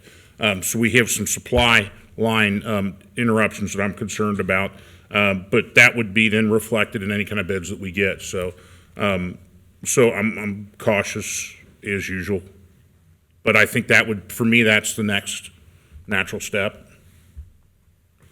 I think this was an important step, and I don't know, this is the biggest thing that this current Board of Trustees would do would be construct a fire station. I don't know if previous boards of trustees have gone out and looked to the private sector to build something, whether it was for the firehouse on Kemper or this building or whatever, or if they just put it out to bid or what. But I thank you for doing our homework and just seeing what's out there and see if there is a possibility that a private entity could construct something, and through some sort of tax credits and lease payments and things, if that would be a better long-term deal for the township. So I'm not ready to take any action on anything, but I do appreciate all the work that you've put into it, and because I think if we're eventually going to replace a firehouse, we need to look at it from every angle before we get into that type of expense. And with what Matt said, and being somewhat familiar with it through my day job, there is a terrible supply chain situation right now with lumber, roofing, concrete, everything. It's what happens when the federal government and state government dictates who can be open and who can be closed, and you start paying people to sit home, and there's just not, a lot of these businesses don't have enough employees to get anything done. I talked to a supplier today. I'm trying to buy a particular construction product for a project we're involved in, and they couldn't even give me a price because they don't have any of it to sell. And it's just, we're in a very unique time in our country. In my lifetime, I don't remember product shortages the way we have them now. In the old days, if there was not enough lumber, some capitalist would open up a new lumber company and fill in that void. And we're just not experiencing that right now as the country careens down the road of socialism. So until the supply chain gets a little bit better, it's going to take a lot of thinking before we move forward with anything. But I do appreciate you doing your homework on this. So, Jeff, both Jeff, I really thank you for you guys putting lots of hours, hard work, and researching to build a fire station. 26 fire station 26 needs a new place. Okay, we talked about this. They need it. They deserve it. And you guys spend a lot of time going, doing research. The timing is right. The interest rate is low. I know like Dane said, Matt also mentioned, getting the raw materials could be hard, but at least you start the process. And this is a beginning. I strongly believe that design building is more economical. You got the whole component done and easy to get a financing. It's something that you guys will look into it. Thank you for doing this. I think I will highly encourage you guys to move forward on this. Okay, and but the time will come that the economy is going to change. Economy definitely is going to change. Going to ease up to build these buildings. Okay, like I said, the interest rate is going very low. We should not let the opportunity fly by. Sounds like what I'm hearing from the board is that there isn't an interest in moving forward with one of these two bidders. It may, for clarity's sake, it may be wise to make a motion to reject all bids so that we can close this process down and move on into the next. Mr. Mills, however, they're more than welcome to, if we go to a next step, build design, more than welcome to apply at that stage. Okay, very good. So I'll motion to reject both public-private proposals that have been offered. I motion to reject. And I'll second Matt's motion. Any discussions further? Just that I appreciate the effort. I know it takes time for a company to put a proposal together, but I think this board's unique in looking to the private sector for this. But like I said, I don't know that that's ever been done here before, but I think it was good homework to do, and that's why I'll reject these bids at this time. So I want to clearly understand these two trustees. The building Fire Station 26 is still going, will go on, right?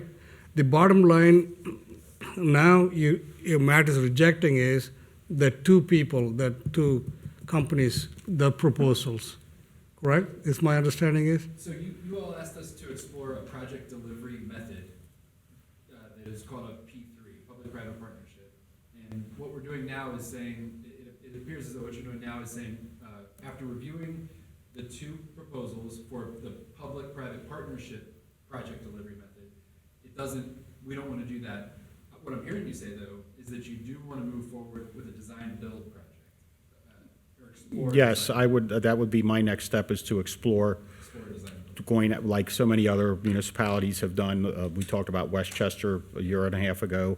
They just put it out to bid and came up with probably too many bids. There was 10 of them, but I think that would be my next step. I can't speak for Like the I others. mentioned, Chief, on you too, that the Pinkleton Township, yeah, they built a fantastic fire station, and we may follow what we built on the Kemper Road fire station. Like you mentioned, the design building, we'll look into it. So you will seek another proposal then? Sure, we can do that, yeah, because there's multiple ways to get a firehouse. We explored this one, which is P3, there's design bid build, there's design build, there's probably others. What I'm hearing you say is that you guys would like for us to explore next, design build, and get that process started. Okay. Does that sound right? Yes, yes, for me. We want the residents to know we're going to build the fire station 26. And we'll do it Eventually. right. Correct? Great. Okay. I like it. And all we're doing tonight is just giving these people the formal answer on Right. their work that they've submitted. And I want to draw that back a little bit. It sounded harsh saying I reject the proposals. I certainly didn't mean to. I think that the companies realized by our request for proposals that we were kind of fishing for something vague. So I certainly appreciate, as Mr. Unger mentioned, I appreciate the work and effort that went into it, and that's one reason why I said, look, it's fair game to bid on the next step. They're ahead of the game now because they've done a little bit of the homework into that. So I didn't want that to come across as if I reject them. They deserve an answer. Right. So- Yeah, that's right. So that's why we have this motion on the floor. That's right. Yeah. It just after it came out of my mouth, it seemed a little harsh. I'm like, I don't know. So. No, yes. Okay. There you go. That's all I have. Okay, we are understanding that we're going to build the 26 station. That's it. Let's do it. Okay? All right. Well, let's vote on my motion to Okay. reject the two. Mr. Baker, roll call, please. Mr. Unger? Aye. Mr. Rajagopal? Aye. Mr. Waller? Aye. Thank you, Board. The next item is a motion to execute our healthcare agreement for the next year. Next couple items are related to healthcare for employees. But as you all recall, at the last Board of Trustees meeting, we had a work session prior to that. The documents before you for plan renewal for the township for this year are results of that work session, as well as the rates that our brokers were able to negotiate. These were the best rates they were able to get, and it keeps us with Anthem for the time being. These rates that are associated with this proposal are regardless of if we go self-insured or not. That self-insurance piece comes up in a later agenda item. So I will recommend adoption of a motion to authorize the township administrator to execute an agreement with Anthem for health insurance for the 2021 to 2022 plan year. I will motion to authorize the township administrator to execute an agreement with Anthem for health insurance for the 2021-2022 plan year. I second it. Any discussions? I would only comment that as I do purchase my health insurance through the township, I pay the same rate as anybody else off that same schedule. Yeah, I got a, discussion with Jeff Mills also. Talked to him a lot of questions. He answered me how much this will save our township, how mostly it's beneficial to our employees. So seems to be, it's going to be a good deal. Yep, and the township. So the employees pay 20%, the township pays 80%. So it's a good deal for the employees and for taxpayers because they're paying less. Any further, Matt? Nope. Mr. Baker, roll call, please. Mr. Unger? Aye. Mr. Rajagopal? Aye. Mr. Waller? Aye. Thank you, Board. Next item I have before you relates to a couple of our other benefit plans. So the first, and these are all with the standard is what the company is called. So the first would be actually replacing our existing EAP contract that we have with Health Advocate with a long-term disability plan through the standard. So the standard's long-term disability plan actually has a built-in EAP. This plan with the standard is actually $3,000 cheaper than what we currently pay to Health Advocate, and it provides that extra benefit to our employees of a long-term disability policy. So this is a big win, I believe, all around for both employees and the employer, because we're saving money, they're getting a new benefit that they maybe never had. And then the other option here is adding an ancillary benefit plan for short-term disability, which would be entirely up to the employee if they want that coverage. And since it's entirely up to them, they would be responsible for paying for all of that coverage as well. So I recommend adoption of a motion authorizing the Township Administrator to execute agreements with the standard for EAP, long-term disability, and short-term disability for the 2021 to 2022 plan year. There's a A motion to authorize the Township Administrator to execute an agreement with the standard for EAP, long-term disability, and short-term disability for 2020-2021 plan year. And I will second it. Any discussions? And to be clear with, you just said 22, Jeff, it's actually 20 and 21, because I asked Jeff Mills about that last week, because we're replacing what's existing. So this is actually 20 and 21. Yes and no. I think the short-term disability policy would take effect 8/1 for any employee that opted in, and it would last through 7/31. The Health Advocate replacement would be sort of the 20 to 21 plan, so it's kind of both, I guess. Okay, but just as it's written on the agenda, so people know Yes.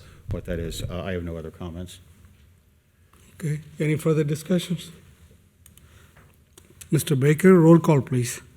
Mr. Unger? Aye. Mr. Rajagopal? Aye. Mr. Waller? Aye. Thank you, Board. And my final item tonight is a resolution establishing a self-insurance fund. So at the work session, we had a very long conversation about self-insurance, what it is, how that's different from how we are currently funding our healthcare. This is a big deal, and in order to do it right and to make sure that we are properly accounting for every dollar associated with this, it makes sense to have its own standalone fund that shows the deposits in from the employer and employee at that 80-20 basis like we talked about, as well as payments out for actual claims rendered. If you all were to adopt this policy, we would need to appropriate dollars at a future meeting, and we'd also probably need to authorize a transfer of the employer share as well. So there are going to be some subsequent action items that would come at a future meeting, but for the time being, I will recommend adoption of the resolution. I'll motion to adopt the resolution establishing a self-insurance fund. I will second it. Any discussions? I think you've explained it well. I'm very happy. You know, it shows our solid financial background. You know, we can build our own fund. It's not like a city of Cincinnati, you know, people, employees don't know what's going to happen next. But you're building a strong financial ground for the insurance, for the employees. Okay, Mr. Baker, roll call, please. Mr. Unger? Aye. Mr. Rajagopal? Aye. Mr. Waller? Aye. Thank you, Board. Thank you, Mr. Weckbach. The final item of new business this evening is a motion to authorize Township Administrator to execute a personal services agreement with Martin Kohler for professional planning services. On April 1st, I executed a personal services agreement with Mr. Kohler for planning services in an amount not to exceed $10,000, which, as we discussed earlier, is the maximum dollar amount that the Township Administrator has the authority to authorize without prior approval of the Board of Trustees. After 2.5 months, we are approaching this $10,000 limit on the contract, and this agenda item seeks to authorize the execution of a personal services agreement that removes the $10,000 limit. Recommendation is to adopt the motion. I would motion that we authorize the Township Administrator to execute personal services agreement with Martin Kohler for professional planning services. A second. Any discussions? And how many days a week is he working? He's just working part-time at this point. Approximately 20 hours a week. And do you see it staying at 20 hours a week? Yes, we're very lucky to have him, and he's That's able all to he get- wants to be here. That's right. And, Okay. and he's able to get the work accomplished. I have no other comments. I think we need someone, very experienced man, to do this work. And Marty does a great job. Yes. Any further discussions? Nope. Roll call, please. Mr. Unger? Aye. Mr. Rajagopal? Aye. Mr. Waller? Aye. Okay. The next on the items agenda is old business. There's no old business this evening. Okay. Then consent items. Thank you, Mr. Rajagopal. We have 5 items on the consent agenda. The first is a donation acceptance. It's the Colerain Township is the police department is grateful for a $1,000 donation from residents Mr. and Mrs. Henry Stoppel in appreciation for the work the officers do every day. We also have a donation to the fire department in the amount of $1,000 from Mr. and Mrs. Stoppel. We also have on the consent agenda a new hire. Recommend approval. Recommend the hiring of a Mr. Joe Kramer. This is for the position of part-time records clerk, which was posted. Applications were received and interviews were conducted. We made a conditional offer of employment to Mr. Kramer. The wage for this job is $15 an hour for 20 hours per week. It's contingent upon your approval this evening. He'd be eligible to begin work tomorrow, June 9th, 2020.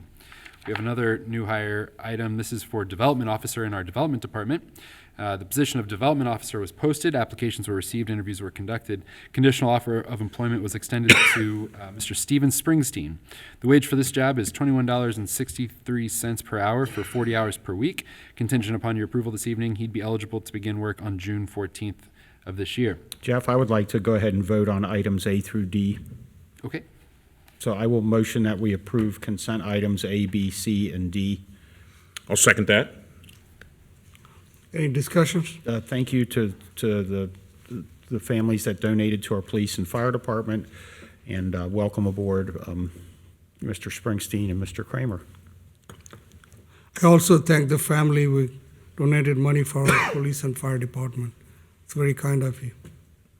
Absolutely, I echo those sentiments. No other comments from me. Okay. Matt, you got any comments? Mr. Baker, roll call, please. Mr. Unger? Aye. Mr. Rajagopal? Aye. Mr. Waller? Aye. Thank you, Board. And the final item on the consent agenda is a donation acceptance. The Colerain Township Police and Fire Departments are grateful for a $300 donation to each department from Trustee Wallert in appreciation of their dedication to the community. I would motion that we approve the donation from Trustee Wallert. I'll be abstaining from this vote, by the way. I second. Any discussions? Thank you, Matt, for making those donations. Thanks, Matt. You always donate to our fire and police department. It's not the first time. Appreciate your love for other departments. Absolutely. Thank you, sir. Mr. Baker, roll call, please. Mr. Unger? Aye. Mr. Rajagopal? Aye. Mr. Waller? Abstain. Thank you, Board. We've accomplished a lot tonight. Okay, the next on the agenda is fiscal office report. Thank you, Board. I'll be brief. Especially since Mr. Unger so eloquently went over the Rumpke financials. I wanted to read that into the record, and it is available. Yeah. I will add, I did total those up with the help of a calculator. That the total amount that Rumpke has paid in tipping fees and the consent decree since 2015 is $13,824,017. And then lastly, just a brief update. We're pretty caught up on public records requests until after the last meeting, anyway. We have so far this year fulfilled 116 public records requests, and we received 24 public records requests just since the last meeting, so within the past 2 weeks. So got some catching up to do. Was there something that came up or during the last meeting, or how many, is that from 24 people, or? No.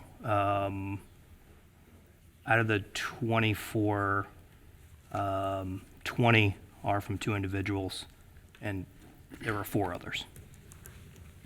Well, thank you for working on those. I know that is a lot of work and keeps you busy. And that's all I have. Jeff? Thank you, Jeff. The next on the agenda is executive session if needed. Yes, Mr. Rajagopal, I recommend that the board go into executive session in accordance with the Ohio Revised Code, Section 121.22G1, to discuss the employment of public employees. I recommend that we do this and invite Officer Sean Mayer and FOP Representative Barry Gray, along with Chief Denny and Jeff Weckbach, to the executive session. I motion that we enter executive session under those stipulations. I'll second it. Any discussions? Will there be action after that? I don't believe there will be. Okay, we invite everybody to stay until we're done with our we will come back into this room to adjourn the meeting, so Chip, keep the camera turned on. I know you can hear me even though there's a closed door there, and we'll come back afterwards, so I have no other comments. Okay, the Board of Trustees will, Let's vote on it. okay, go ahead, Mr. Baker. Mr. Unger? Aye. Mr. Rajagopal? Aye. Mr. Waller? Aye. We will be back shortly. So please feel free to hang around, and we'll head downstairs.